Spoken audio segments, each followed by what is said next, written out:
کہتے ہیں اس کو اتارا ہے.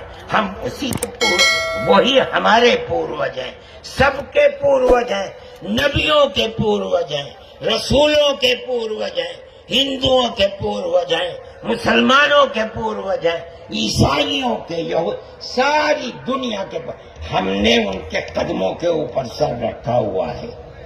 ہم مر جائیں گے مگر وہاں سے اپنے سر کو نہیں اٹھائیں گے. ہم مسلمان ہیں، ہمارا یہ عقیدہ ہے کہ اللہ یعنی اوم ایک ہے، اس کا کوئی شریک نہیں ہے. ہم 1400 سال سے اس ملک کے اندر رہ رہے ہیں، ہمیں کبھی چھیڑا نہیں گیا. ہمارے مذہب کو نہیں، تم نے چھیڑا ہے تو ہم تمہیں تمہارے آباء و اجداد کی تاریخ بتاتے ہیں. تمہارے آباء و اجداد ہندو نہیں تھے. تمہارا سب سے پہلا دادا پر دادا لکڑ دادا سکڑ دادا وہ منو تھا. منو ایک اللہ کی، ایک قوم کی عبادت کرنے والا تھا.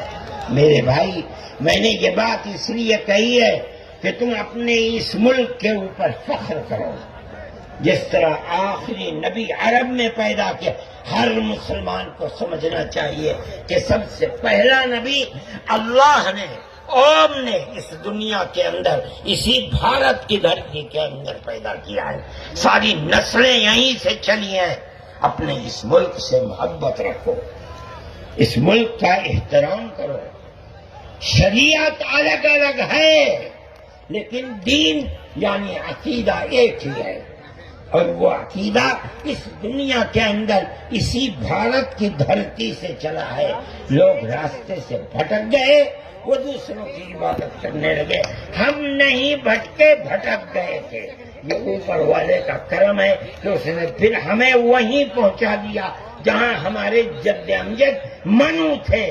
جس کا راستہ ہمیں بتایا حضرت محمد صلی اللہ علیہ وسلم نے. اس لیے لا الہ الا اللہ محمد الرسول اللہ، یہی ہمارا عقیدہ ہے. ہم اس کے اوپر قائم ہیں. میں اپنی بات کو ختم کرتا ہوں. میں فرقہ پرستی کا مخالف ہوں، اور میں سمجھتا ہوں کہ اس ملک اور اس دھرتی پر رہنے والا، صحیح دماغ رکھنے والا فرقہ پرستی کا مخالف ہوگا.